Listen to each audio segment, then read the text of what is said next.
আল্লাহর পরিচয় আল্লাহ তাআলা উঠায় দিয়েছেন এই কিতাবের ভিতরে। আমার বন্ধুগণ, আমার ভাইয়েরা, আল্লাহ রাব্বুল আলামিন ছোট্ট একটা সূরা বাছাই করলেন। ছোট্ট একটা সূরার ভিতরে তার পরিচয় ঢুকায় দিয়েছেন, যেই সূরাটা একবার পড়লে 10 পারা কোরআন খতম করার সওয়াব। আরেকটু আস্তে কোন সুবহানাল্লাহ। দুইবার পড়লে 30 পারা, দুইবার পড়লে 20 পারা, তিনবার পড়লে 30 পারা কোরআন খতমের সওয়াব যিনি দিবে, জোরে বলুন তিনি কে? আমার বন্ধুগণ, আল্লাহ রাব্বুল আলামিন সেই সূরার কথা বলছেন, সেই সূরার মধ্যে নিজের পরিচয়টা তুলে ধরেছেন। যারা পারেন ঠোঁট মিলিয়ে আমার সঙ্গে পড়ে নেন, কুল হুয়াল্লাহু আহাদ আল্লাহুস সামাদ লাম ইয়ালিদ ওয়া লাম ইউলাদ ওয়া লাম ইয়াকুল লাহু কুফুয়ান আহাদ। যারা বলুন আল্লাহু আকবার। কুল হুয়াল্লাহু আহাদ। নবী হে আপনি বলুন, রব মূলত দুই না এক? সবাই তো বলে না, এটা তো ঈমানের প্রশ্ন। চিল্লায় বলতে হবে, রব মূলত দুই না এক? হিন্দুদের রব এক না অনেক? আমার বন্ধুগণ, খ্রিস্টানদের রব এক না একাধিক? সবার রব একাধিক, কিন্তু আমাদের রব এক। আমাদের রব মূলত কেবলমাত্র একজন। লাম ইয়ালিদ ওয়া লাম ইউলাদ, তিনি কাউকে জন্ম দেন নাই, তাকেও কেউ জন্ম দেয় নাই। ওয়া লাম ইয়াকুল লাহু কুফুয়ান আহাদ। আমাদের রব তো এমন একজন রব। আমার বন্ধুগণ, আল্লাহ বলছেন দুনিয়ার সমস্ত শক্তি এক জায়গায় করলেও ডোনাল্ড ট্রাম্প, জো বাইডেন, আমেরিকার মহা শক্তিধর president George W Bush, Barack Obama, এদের সবার শক্তি, এরপরে ইসরায়েলের নেতানিয়াহু, সবার শক্তি এক জায়গায় করলেও আমার রবের ওয়া লাম ইয়াকুল লাহু কুফুয়ান আহাদ, রবের সমকক্ষ হতে পারে নাকি?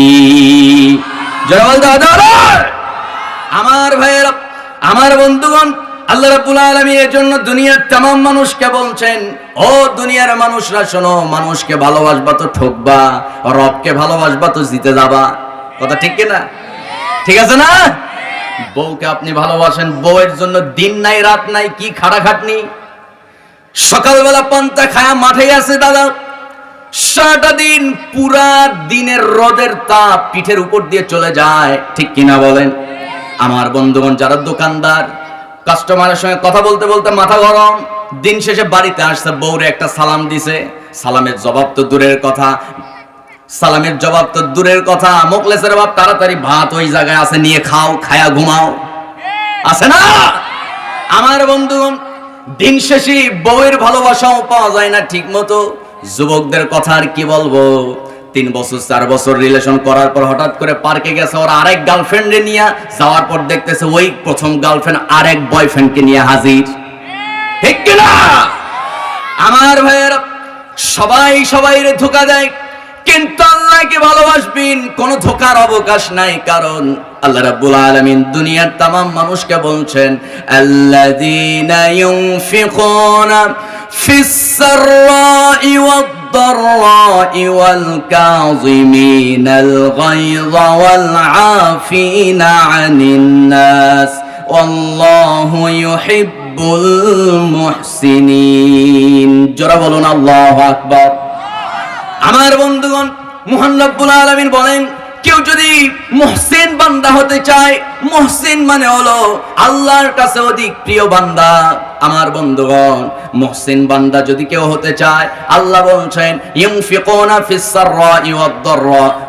আমার ভাইয়েরা, সচ্ছল অবস্থায় আল্লাহর রাস্তায় দান করতে হবে, অসচ্ছল অবস্থায় আল্লাহর রাস্তায় দান করতে হবে।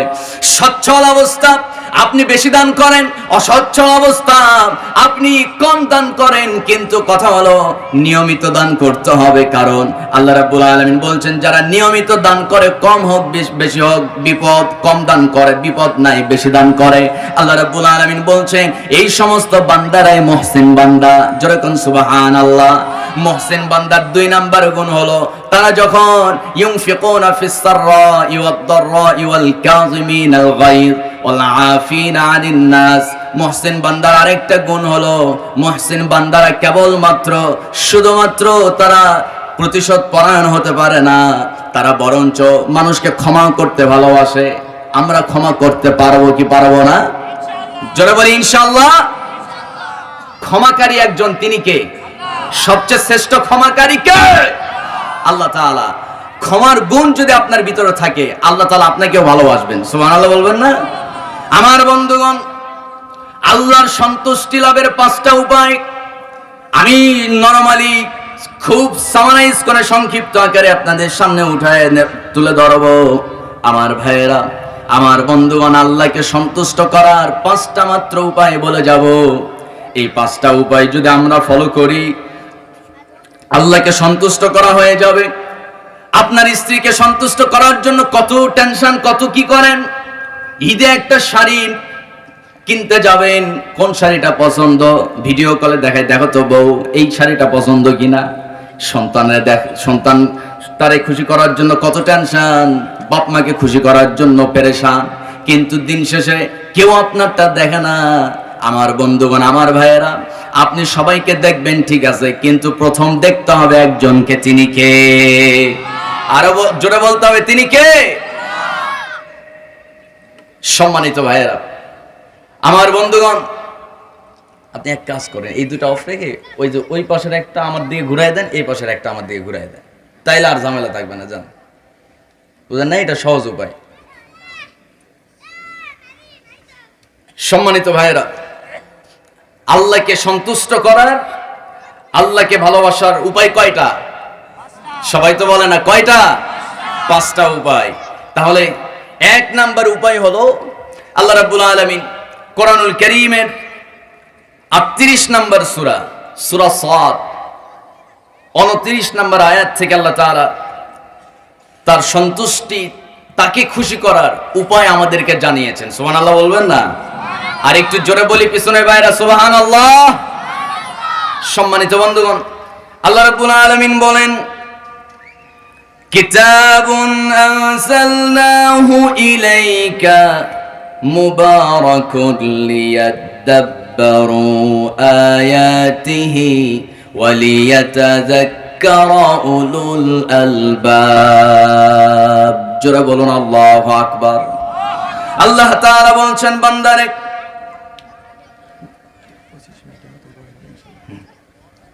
আল্লাহ রাব্বুল আলামিন বলছেন, বান্দারে, আমি যেই কিতাব নাজিল করেছি, কিতাবুন আনজালনাহু ইলাইকা মুবারাকা, এই বরকতময় মুবারাকা, এই কিতাব হলো বরকতময় একটা কিতাব। এই কিতাব আপনি পড়তে পারেন না, শুধু স্পর্শ করছেন, স্পর্শ করলেও সওয়াব আছে না নাই? কথা বলেন, বলেন আছে না? এই কিতাবের দিকে আপনি তাকাবেন, চোখের সগীরা গুনাহ মাফ হয়ে যাবে। এই কিতাব আপনি তাকালে সওয়াব, স্পর্শ করলে সওয়াব, পড়লে সওয়াব, শুনলেও সওয়াব আছে না নাই? আমার বন্ধুগণ, এই কিতাব যারা পড়ে তাদেরকে ভালোবাসলেও সওয়াব আছে না নাই? আমার বন্ধুগণ, আমার নবীজি বলছেন, যখন নাকি কোন একজন কোরআনের হাফেজ হাসরের ময়দানে দাঁড়িয়ে যাবে, ওই হাফেজে কোরআন আল্লাহর সামনে দাঁড়ানোর পর আল্লাহর ওয়াদা অনুযায়ী 10 জনকে নিয়ে যখন জান্নাতের দিকে হাঁটা শুরু করবে, এমন মুহূর্তে তার মনে পড়ে যাবে, জান্নাতের দরজার সামনে হাজির হওয়া মাত্র তার মনে পড়ে যাবে, আহারে আমি যখন মাদ্রাসায় পড়তাম, মাদ্রাসায় পড়াকালে ওই মাদ্রাসার পাশেই ছিল দোকান, ওই দোকানদার আমাকে ভালোবেসে আমাকে মাঝে মধ্যে এইটা সেইটা গিফট দিত, আমারে খাবার জিনিস কিনে দিত। এরপর মাদ্রাসার কমিটি যারা আছে তারা আমাকে সবসময় দেখশন করতো। হেফজ শেষ করার পর অমুক শুভাকাঙ্ক্ষী মাদ্রাসা ভক্ত, হাফেজে কোরআন ভক্ত, সে আমার একটা জামা কিনে দিয়েছিল। হঠাৎ তার কথা আল্লাহ মনে করায় দিবে। ওই হাফেজে কোরআনের মাথায় এই কথাগুলো যিনি মনে করায় দিবে, তিনি কে? সবাই তো বলে না কে? হঠাৎ করে মনে পড়ে যাবে। যেই না মনে পড়ে যাবে, সঙ্গে সঙ্গে ওই হাফেজে কোরআন আল্লাহর সামনে আবার পেছনে ব্যাক করবে, আল্লাহর সামনে হাজির হয়ে বলবে, আল্লাহ তাআলা আরো কিছু দাবি আছে। আল্লাহ বলবেন, তোমার দাবি আমি তো সব মেনে নিয়েছি। জাহান্নামে পতিত হওয়া যাদের জন্য জাহান্নামের আযাব ওয়াজিব হয়ে গেছে, এটা দিয়েন না ভাই। আপনি আমার কথা কি বুঝতেছেন? এই পাশে একটা বক্স আমার দিকে ঘুরায় দেন, আর এই পাশে একটা ঘুরায় দেন। হ্যাঁ, বাস বাস, ঠিক আছে ঠিক আছে। এই ভাষা একটা দেন।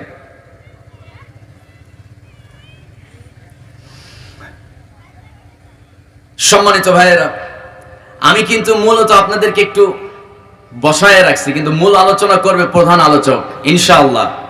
ঠিক আছে না ইনশাআল্লাহ?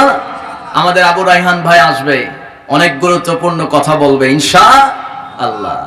সম্মানিত ভাইয়েরা, হাফেজে কোরআন আল্লাহকে বলবে, আল্লাহ ঠিক আছে আমার বাপ দাদা নানা নানি তাদের জন্য জাহান্নামের আযাব ওয়াজিব হয়ে গেছে, কিন্তু তাদেরকে মাফ করছো ঠিক আছে, কিন্তু ওই যে মাদ্রাসায় পড়াকালে হঠাৎ করে অমুক চাচা আমাদেরকে একটা খাসি দিয়ে গেছিল খাওয়ার জন্য, আমরা মজা করে খাইছিলাম, ওই চাচার কি অবস্থা আগে দেখতে হবে, উনি কোথায় আছে? সুবহানাল্লাহ কম। আমার বন্ধুগণ, হঠাৎ করে দেখা যাবে তিনি জাহান্নামের আগুনে জ্বলতেছে। কোরআন তো এমন একটা বরকতময় কিতাব, আল্লাহ রাব্বুল আলামিন বলেন, কিতাবুন আনজালনাহু ইলাইকা মুবারাকুল লিয়াদাব্বারু আয়াতিহি ওয়া লিয়াতাযাক্কারা উলুল আলবাব। জোরে বলি আল্লাহু আকবার।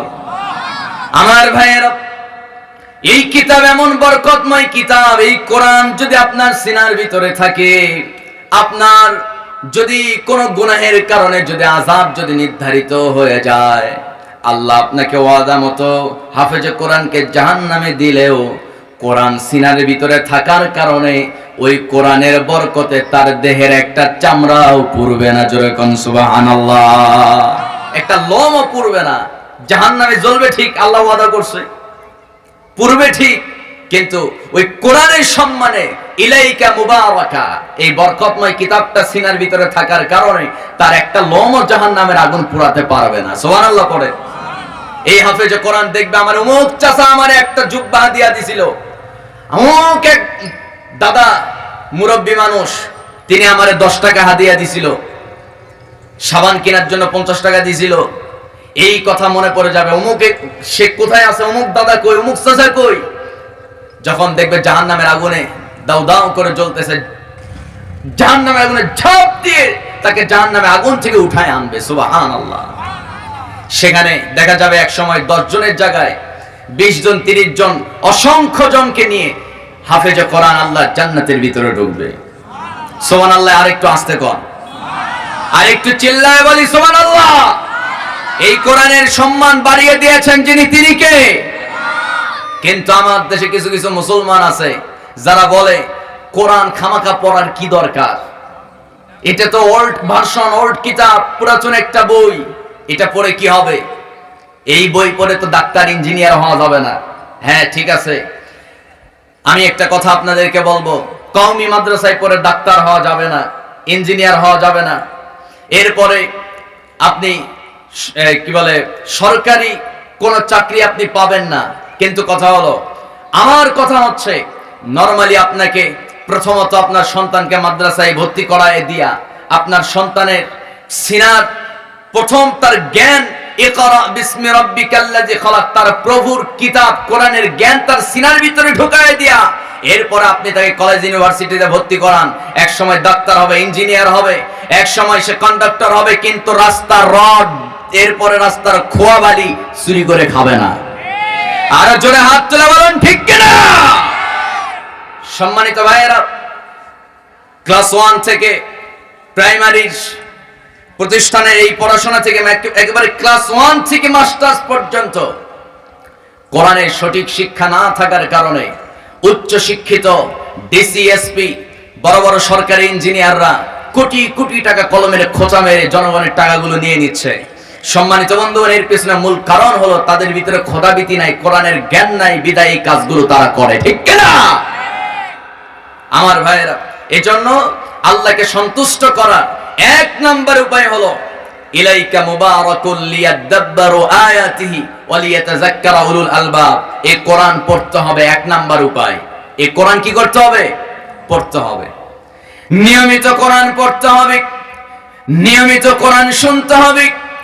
এই কোরআন আপনাকে পড়তে হবে, কারণ আল্লাহ রাব্বুল আলামিন বলছেন, ও বান্দা এই কোরআনের ভিতরে সবকিছু আছে, চিকিৎসা বিজ্ঞান, এরপরে আমার বন্ধুগণ, সকল বৈজ্ঞানিক তথ্য এই কোরআনের ভিতরে আছে না নাই? সবাই তো কয় না আছে না নাই। আমার বন্ধুগণ, আল্লাহ রাব্বুল আলামিন বলছেন, বান্দারে যতই চ্যালেঞ্জ করো না কেন, এই কোরআনের মধ্যে একটা আয়াত তুমি মানুষের সামনে আনতে পারবে না। কোরআন একেবারেই পুরাই একটা এক্সেপশনাল একটা কিতাব। আমার ভাইয়েরা, এই কোরআনের ভিতরে আপনি কোনো ভুল তো পাবেনই না। এই কোরআন ভুলমুক্ত, সন্দেহমুক্ত এই কিতাব যদি আপনি নিয়মিত পড়তে পারেন, আপনার জীবনটাই আল্লাহ বরকতময় করে দিবে। জোরে কোন সুবহানাল্লাহ। তাহলে কোরআন যদি আমরা নিয়মিত চর্চা করি, নিয়মিত যদি কোরআন পড়ি, তাহলে কাকে ভালোবাসা হয়ে যাবে? কার সন্তুষ্টি অর্জন হবে? সব করার সময় পায়। এই যে সবার হাতে অ্যান্ড্রয়েড ফোন আছে, ম্যাক্সিমাম 10,000 জনে প্রায় 900 জন ব্যক্তির কাছে এই ফোন আছে না নাই বলেন? আছে। কিন্তু এই ফোনে আমরা কত আজে বাজে সময় নষ্ট করে ফেলি। ইউটিউব, ফেসবুক, টিকটক, লাইকি, এই সব অ্যাপস ইউজ করতে করতে আমাদের সময় কখন কোন দিক দিয়ে চলে যায় হুঁশ থাকে না। আর চাচারা তো আছে, এক একজন নামাজ শেষ হওয়া মাত্র বাজার তো কাছেই, দোকানে 4 দোকানে বসে, একজন হলো গীবত কমিটির সভাপতি আর একজন সেক্রেটারি। কথা তো ঠিক আছে না? এরকম আছে না নাই? আজকে কি ওয়াজ হলো, কালকে কিন্তু ওই জায়গায় আলোচনা শুরু হয়ে যাবে। আমাদের সমাজে শিরিক আছে না নাই? কথা কয় না, জোরে বলতে হবে, শিরিক আছে। যদি কোরআনকে প্রশ্ন করা হয় কোন কাজটা করলে আল্লাহ সবচেয়ে বেশি রেগে যায়, আল্লাহ রাব্বুল আলামিন সেই কথাও কোরআনের ভিতরে তুলে দিয়েছেন। আল্লাহ রাব্বুল আলামিন বলেন, ইন্নাশ শিরকা লাযুলমুন আযীম। জোরে বলি আল্লাহু আকবার। আল্লাহ তাআলা বলছেন, সবচেয়ে বড় জুলুম, কোরআনের কথা, সবচেয়ে বড় জুলুম, এবং আল্লাহ সবচাইতে রেগে যায় ওই কাজ করলে। কি কাজ? ইন্নাশ শিরক, নিশ্চয় শিরকের কাজ সবচাইতে মারাত্মক জুলুম, সবচেয়ে বড় অপরাধ। আমাদের সমাজে শিরিক আছে না নাই? শিরিক আছে মানে মহা শিরিক। আমি তো এই দিক দিয়ে গেলেই দেখি বিভিন্ন গাছের তলায় লাল কাপড় ঝোলানো, আছে না নাই বলেন? কথা কয় না? রেগে যাচ্ছেন, খেপে যান, সমস্যা নাই। কাবা ঘরের ভিতরে পর্যন্ত মূর্তি ঢোকানো ছিল, ঠিক কিনা? কয়টা মূর্তি? 360টা মূর্তি কাবার ভিতরে। আমার নবীজির মনের ভিতরে ভীষণ যন্ত্রণা, মানুষ চারদিকে হারান। একদিন রাসূল ঘুম থেকে উঠলেন, হঠাৎ ঘুম থেকে জাগা পেয়ে নবীর 2 কানে ঢোল তবলার আওয়াজ নবীর কানকে ভারী করে তুলল। আমার নবীজি করলেন কি, ঘর থেকে বের হলেন। বাইরে যাওয়ার পর নবীজি বুঝতে পারলেন নিশ্চিত কোন একটা দুর্ঘটনা ঘটবে এই মুহূর্তে, কারণ মরুভূমিতে সব হাজার হাজার মানুষ একত্রিত হয়ে ঢোল তবলা বাজাইতেছে। আমার নবীজির বুকের ভিতরে ভীষণ যন্ত্রণা। কি খবর, কি ব্যাপার? নবীজি দৌড়ে সেই জায়গায় চলে গেলেন, দৌড় মারলেন সেই মরুভূমির উত্তপ্ত মরু প্রান্তরে। নবীজি রওনা করলেন। হঠাৎ করে নবীজি সেই জায়গায় হাজির। রাসূলকে দেখে সবাই নাক সিটকায়। আমার নবীজি ভিড় ঠেলে সবার মাঝখানে গিয়ে হাজির হলেন। দেখে আমার নবীজি যখন ওই হাজার মানুষের মাঝখানে গিয়ে হাজির হয়েছেন, হাজারো মানুষ নবীর দিকে তাকায় আছে, যে যার মনে ঢোল তবলা বাজায়। কিন্তু নবীজি লক্ষ্য করলেন এই হাজার হাজার মানুষ ঘিরে ধরে আছে একটা ব্যক্তিকে। ওই ব্যক্তি তার নবজাতক একদিনের শিশু কন্যা সন্তান। ওই কন্যা সন্তানটাকে সামনে নিয়ে ওই যুবক, ওই কন্যা সন্তানের পিতা একটা বিশাল গর্ত ঘুরে ওই গর্তের সামনে কন্যা সন্তানকে হাতের ভিতরে নিয়ে আকাশের দিকে ছুঁড়ে মারে। আবার ক্যাচ ধরে। দেখবেন কিছু কিছু পিতা আছে, মামা চাচা আছে, ভাগিনা বা ভাতিজা ভাতিজি, তারে কোলে নিয়ে এরকম ছুঁড়ে মারা আবার ক্যাচ ধরে। বাচ্চা দারুণ খুশি হয়ে যায়, ঠিক কিনা বলেন? আমার বন্ধুগণ, কিন্তু তার কায়দা ছিল একেবারে এক্সেপশনাল, পুরাই ব্যতিক্রম। ওই লোকটা করছিল কি, একদিনের শিশু কি হাসবে? আমার ভাইয়েরা, সে একদিনের নবজাতক শিশু কন্যা সন্তান তার আকাশে জোরে ছুঁড়ে মারে। আবার ক্যাচ ধরে, আর সবাই জোরে জোরে ঢোল তবলার আওয়াজ শুরু করে দিয়েছে। এক পর্যায়ে দেখা গেল ওই যুবক, ওই কন্যা সন্তানের পিতা ওই ছোট্ট নবজাতক শিশুকে ক্যাচ ধরে জোরে আসার মেরে ওই গর্তের ভিতরে ঢুকায় ফেললো।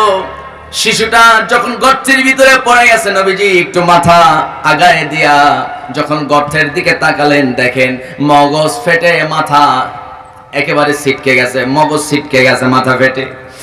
নবীজি ভীষণ কষ্ট পেয়ে গেলেন। আমার নবীজি ওই মুহূর্তে বাধা দিতে পারেন নাই। নবীজি প্রত্যেকটা দিন এরকম নির্মম দৃশ্য তিনি দেখেছেন, কিছুই বলতে পারেন নাই। নবীর সামনে আমার বন্ধুগণ আল্লাহ তাআলার পবিত্র ঘর, ওই কালো ঘর, কাবা ঘরের ভিতরে পর্যন্ত 360টা মূর্তি, নবীজি কিছুই বলতে পারেন নাই। কারণ এই সমস্ত সব জুলুমগুলো দুনিয়া থেকে মূলোৎপাটন করতে হলে রাষ্ট্রীয় ক্ষমতা দরকার, আছে না নাই? যারা বলতে হবে আছে না নাই? আমার ভাইয়েরা, আমার বন্ধুগণ, মূল কথা হলো মানুষের তৈরি করা নিয়ম অনুযায়ী রাজনীতি কইরা ক্ষমতায় গিয়ে আপনি সমাজে শান্তি প্রতিষ্ঠা করতে পারবেন না। আমার ভাইয়েরা, অনেকেই বলে হুজুর ওয়াজ করবেন, করেন, মাটির নিচের ওয়াজ করেন, আসমানের ওয়াজ করেন, রাজনীতি কোনো বক্তব্য দিবেন না। আরে ভাই, এই কোরআন এমন একটা কিতাব, 1700 আয়াত আছে শুধু রাজনীতি সম্পর্কে। সুবহানাল্লাহ কয় না? আরো জোরে কোন সুবহানাল্লাহ। কেউ যদি আদর্শ রাজনীতি শিখতে চায়, আমার বন্ধুগণ, আমার দেশের রাজনীতি হলো দুই গ্রুপ, মারামারি, কুত্তা শিয়াল, আছে না নাই? কথা কয় না, আছে না? আমার ভাইয়েরা, বর্তমানে আমার দেশে সবচাইতে শক্তিশালী যেই দল, এই 7 মাসে 68 জন নিজেরাই কামড়া কামড়ি কইরা মরছে। কতজন? 68 জন।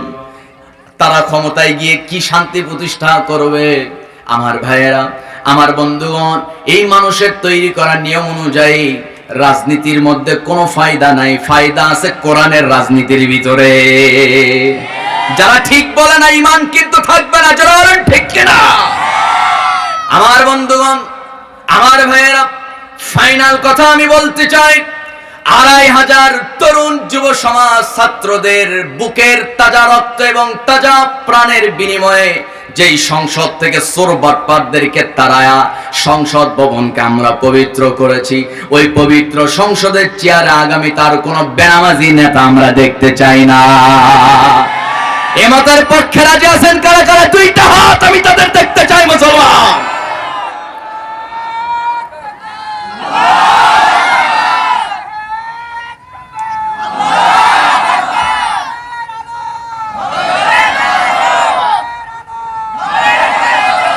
এটা তাকবীর হলো? তাকবীর দিতে হবে সিংহের মতো, মহিলা মানুষের মতো তাকবীর দিতে হবে না। রাগ করেন না ভাই, তাকবীর হতে হবে সিংহের মতো, ঠিক কিনা? কারণ আল্লাহ বলেন, ইন্নামাল মুমিনুনা আল্লাযীনা ইযা যুকিরাল্লাহু ওয়াজিলাত কুলুবুহুম ওয়া ইযা তুলিয়াত আলাইহিম آياته زادتهم إيمانا وعلى ربهم يتوكلون। جركن الله أكبر। আমার ভাইয়েরা, আমার বন্ধুগণ, যখন ইমানদারের সামনে কোরআন থেকে তেলাওয়াত করা হয়, হক কথা যখন প্রকাশ পেয়ে যায়, আর ইমানদাররা যখন আল্লাহর নামে তাকবীর দিয়ে অন্তরটার ভিতরে কম্পন সৃষ্টি করে, আর এই কাজ করলেই জাদাতুহুম ঈমানা, তার ঈমান নামক দৌলতটা বৃদ্ধি পেয়ে যায়। আল্লাহু আকবার। ঈমান বাড়াতে চান কারা কারা? দুইটা হাত উঁচু করে দেখায় দেন। কারো হাত যেন, এই যে চাচা, আরেক হাত কি অবস্থা? দুই হাত, দুই হাত, সবাই টান টান করেন, একটু হাত নাড়া দেন। হাত নাড়া দিছেন? এবার শক্ত করে বুক বরাবর নিয়ে চলে আসেন, গলাটা একটু পরিষ্কার করেন দেখি। করছেন? নারায়ে তাকবীর। সবাই হাত উপরে মারেন। নারায়ে তাকবীর। আল কোরআনের আলো, আল হাদিসের আলো, কোরআন হাদিস যেখানে, আলেম ওলামা যেখানে, বামরাম যেখানে, ডিপজল পরিমণি যেখানে, নারায়ে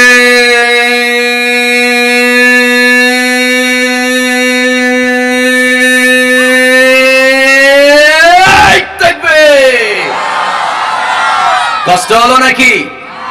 কোনো অসুবিধা? সম্মানিত ভাইয়েরা, দিন শেষে আপনার সাদা কাফন কপালে জুটবে কয়টা? 3.5 হাত কবর। কোনো অহংকার করে কোনো লাভ নাই। অহংকার কার জন্য? কথা কয় না, একটু জোরে কন। সম্মানিত ভাইয়েরা, জনপ্রিয় খেলোয়াড়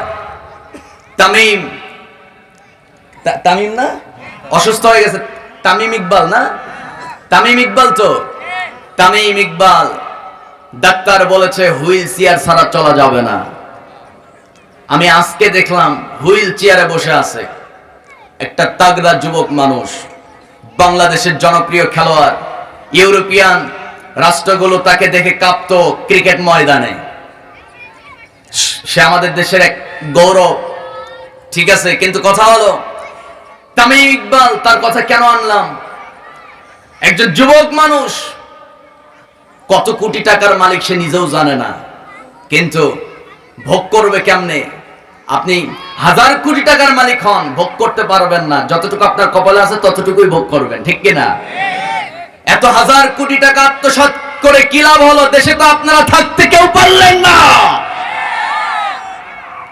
মানুষকে কষ্ট দিয়ে কি না করলো। সম্মানিত ভাইয়েরা, এই জন্য আমার কথা হলো, পৃথিবীতে শান্তি প্রতিষ্ঠা করতে হলে আফগানিস্তানের পথে আমাদেরকে হাঁটতে হবে। আর জোরে বলুন ঠিক কিনা? আমার নবীজি চোখের সামনে দেখতে পেয়েছে কাবার ভিতরে 360টা মূর্তি, কিন্তু মানুষ কাবার ভিতরে যায়, ওই কাবার ভিতরে যাওয়ার পর কাবা ঘরের যিনি মালিক তারে সিজদা দেয় না, সিজদা দেয় হলো কাবার ভিতরে থাকা 360টা মূর্তিরে। আর একটু আস্তে কর, নাউজুবিল্লাহ। এই জায়গায় আল্লাহ সন্তুষ্ট না অসন্তুষ্ট? আমার বন্ধুগণ, আমার ভাইয়ের, আমার দেশে তো ওই সিস্টেম এখনো আসে নাই, ঠিক কিনা? এত কঠিন মুহূর্ত কি আসছে? আসে না। আমার ভাইয়ের, নবীজি আমার কি করলেন? নরমালি জুলুম প্রতিরোধ করার জন্য, জুলুমটাকে মূলোৎপাটন করার জন্য হিলফুল ফুজুল সংগঠন তৈরি করলেন। সুবহানাল্লাহ। কিন্তু হিলফুল ফুজুল সংগঠন তৈরি কইরা আমার নবীজি শান্তি প্রতিষ্ঠা করতে পারেন নাই, জালেমদের অবসান হয় নাই, বরং আমার ভাইয়েরা এই হিলফুল ফুজুল সংগঠন তৈরি করে সামান্য কিছু উপকার হয়েছে। কিন্তু এই কোরআন যখন আমার নবীর উপরে নাজিল হয়ে গেল, আর এই কোরআন দিয়ে যখন নবীজি হিজরত কইরা মদিনায় গিয়া যখন কোরআনের রাষ্ট্র ব্যবস্থা কায়েম করলেন, গোটা দুনিয়ায় কোরআনের আলো যখন ছড়ায় দিলেন, ওই সময় সব মানুষগুলো সোনার মানুষ হয়ে গেছে। আমার ভাইয়েরা, নবীজি আমার ওই কাবার এই দৃশ্য দেখি নবীজি ভীষণ কষ্ট পেলেন। আমার নবীজি পর্যায়ক্রমে ধারাবাহিকতা বজায় রাখলেন, দাওয়াতি কাজ চলমান রাখলেন, কাউকে ভয় করেন না, হক কথা তিনি বলতেন। আমার ভাইয়েরা, এক পর্যায়ে আমার নবীজি সিদ্ধান্ত নিলেন এই জায়গায় আর থাকা যাবে না, কারণ আল্লাহর উপর থেকে নির্দেশ এসে গেছে, হে নবী আপনি আর থাকতে পারবেন না, কারণ সিদ্ধান্ত হয়ে গেছে আপনাকে দুনিয়া থেকে ওরা বিদায় করে দেবে। আমার নবীজি এই খবর পেয়ে আল্লাহর পক্ষ থেকে যখন অর্ডার পেয়ে গেলেন, নবীজিও সিদ্ধান্ত নিলেন তিনি আর মক্কায় থাকবেন না, মদিনায় চলে যাবেন। মদিনায় যাবেন, কিন্তু কোন সময় রওনা দিবেন? দিনের বেলা রওনা তো দেওয়া যাবে না, রাতের বেলা মধ্যরাতে রওনা দিলেন। আমার ভাইয়েরা, আবু বকর সঙ্গে ছিল, আবু বকরকে নিয়ে রওনা দিয়েছেন। নবীজির মনে প্রচন্ড ব্যথা, কারণ কাবার ভিতরে 360টা মূর্তি। সবচেয়ে বড় জুলুম হলো কার সাথে শিরিক করা? আসতে বলবেন না, কার সাথে? আল্লাহর সাথে। নবীজির মনে প্রচন্ড ব্যথা। আমার নবীজি কাবা ছাড়তেছেন, রবের ঘর, প্রিয় বন্ধুর ঘর, কিন্তু বন্ধুর ঘরের ভিতরে মূর্তি। সবচাইতে বড় জুলুম, সবচাইতে বড় অপরাধ। আমার বন্ধু নবীজি ওই সময় কিছুই বলতে পারেন নাই। আমার নবীজি সিদ্ধান্ত নিলেন চলে যাবেন। রাত গভীর হয়ে গেছে, আবু বকরকে নিয়ে সামনে হাঁটা দিয়েছে। এমন সময় নবীজি একেবারে হাউমাউ করে কান্না শুরু করছেন, চোখ দিয়ে পানি ঝরতেছে।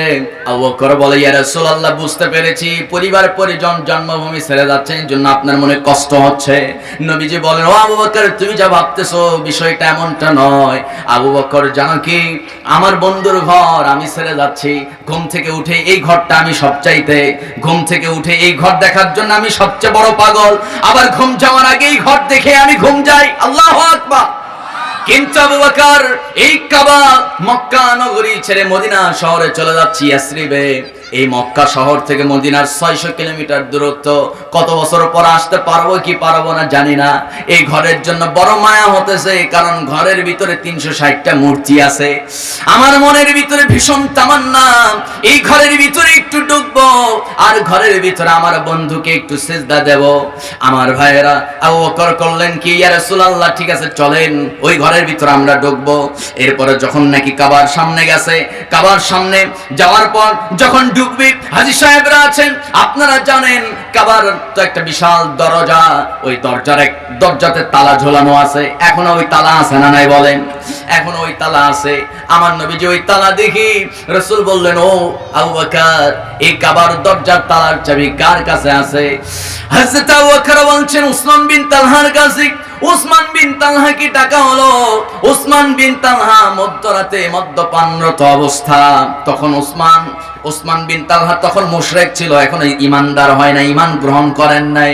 ওসমানকে যখন মধ্যরাতে ডাকা হয়েছে, ওসমান ভীষণ বিরক্ত হয়ে গেছে। কি জন্য ডেকেছো বলো? মুহাম্মদ সাল্লাল্লাহু আলাইহি সাল্লাম বলছেন, ওসমান বিন তালহা, আমি একটু কাবার ভিতরে ঢুকতে চাই। কাবার দরজার তালার চাবি তো তোমার কাছে আছে, চাবিটা একটু দেওয়া যাবে নাকি? সঙ্গে সঙ্গে ওসমান বিন তালহা আমার নবীর কথাটার গুরুত্ব না দিয়া রাসূলের বুকের ভিতরে জোরে একটা মধ্যরাতে চাঁদনি আকাশের নিচে একটা ধাক্কা মেরে দিলেন। মধ্যরাত, অন্ধকার রাত, এক ধাক্কা খেয়ে নবীজি ভীষণ দুর্বল। আমার নবীজি এক ধাক্কা খেয়ে মুখ থুবড়ে জমিনে পড়ে গেলেন। ঠোঁটটা ফেটে ফেনকি দিয়ে রক্ত বের হওয়া শুরু করলো। এরপরে রাসূল আমার রক্তাক্ত অবস্থায় ঠোঁটের ভিতরে চাপ মেরে ধরে নবীজি মুস্কি একখানা হাসি দিয়া ওসমান বিন তালহাকে লক্ষ্য করে বলছেন, ওসমান রে, আজকে এই কাবার দরজার তালার চাবির জন্য তুই আমারে ধাক্কা মেরে রক্তাক্ত করে দিলি, কিন্তু ওসমান জেনে রাখো, এমন একটা দিন আসবে এই কাবার চাবি নয়, এই গোটা আরবের রাষ্ট্রীয় চাবিকাঠি আমার রব একদিন আমার হাতে উঠায় দিবে। আর জোরে বলি সুবহানাল্লাহ।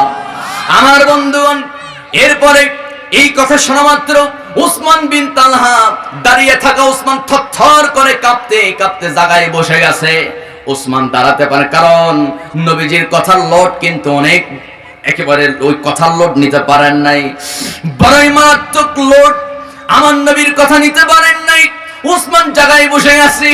উসমান বলতেছে, ও মুহাম্মদ, ঠিক আছে তোমাকে চাবি দেব, কিন্তু শর্ত হলো আবু জেহেল যেন না জানে।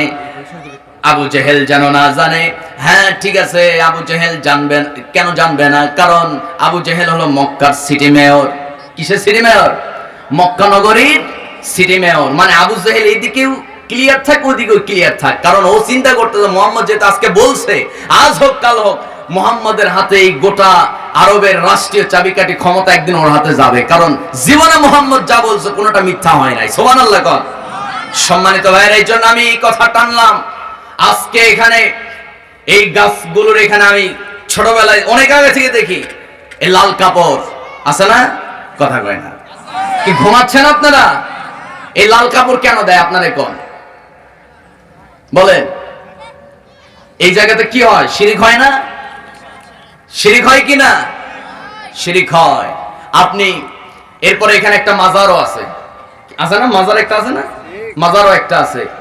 সম্মানিত ভাইয়েরা, সব আল্লাহকে সন্তুষ্ট করার 2 নাম্বার উপায় হলো শিরিক মুক্ত ইবাদত করতে হবে। আপনার ইবাদতের মধ্যে যদি শিরিক থাকে, ওই ইবাদত দিয়া আল্লাহকে সন্তুষ্ট করা যাবে না। অনেক সাহাবী, হযরতে ইবনে খাতাল, তিনি কাফের হয়ে মারা গেছে, কারণ তার ইবাদতের মধ্যে শিরিক ছিল, অথচ নবীর সাহাবী নবীর হাতে হাত রেখে কালেমা পড়েছিল। সম্মানিত ভাইয়েরা, ইবাদতের ভিতরে এক কথাই কোনো শিরিক থাকা যাবে না। শিরিক যদি থেকে যায়, আপনার ইবাদত কবুল হবে না। সম্মানিত বন্ধুগণ, এখানে আমাকে কিছু বিষয় কথা বলার জন্য মানে কিছু প্রশ্ন দেওয়া হয়েছে এগুলো বিষয়ে কথা বলার জন্য। আসলে এগুলো একটু আগে দিলে আমি এই বিষয়ে ইয়ে করে ফেলতাম। যাই হোক, মূল বিষয় হলো আমরা কেবলমাত্র বিপদে আপদে সুখে দুঃখে ডাকবো একজনকে, তিনি কে? সবাই তো বলে না, কি ব্যাপার বলেন, আমরা ডাকবো কাকে? যেই রবকে ডাকবো ওই রবের আকাশের নিচে আমরা বসে আছি, ওই রবের দিকে হাত উঁচু করে সবাই বলি আমরা ডাকবো কাকে? বিপদ, কঠিন বিপদ। আল্লাহ তাআলা বলছেন, বান্দা আমার ইউসুফের ঘটনা পড়ো নাই, ইউনুসের ঘটনা পড়ো নাই? মাছের পেটে ঢুকছে, ওই মাছ সমুদ্রের অথই গভীরে, সেই সমুদ্রের গভীরে থাকা মাছ, ওই মাছের পেটে পয়গম্বর ইউনুস বাঁচাইছে কে? কয়দিন ছিলেন? 40 দিন 40 রাত। অক্সিজেনের প্রয়োজন হলো না, খাবারের প্রয়োজন হলো না। তার মানে খাবার ছাড়া, অক্সিজেন ছাড়াও বান্দাকে যিনি বাঁচাইতে পারে তিনি কে? সম্মানিত বন্ধুগণ, তাহলে সেই রবকে কেমনে ডাকবো? ইউনুস যেভাবে রবকে ডেকেছেন, কিভাবে ডাকছে? সবাই পড়েন, লা ইলাহা ইল্লা আনতা সুবহানাকা ইন্নী কুনতু মিনাজ জালিমিন। আল্লাহু আকবার।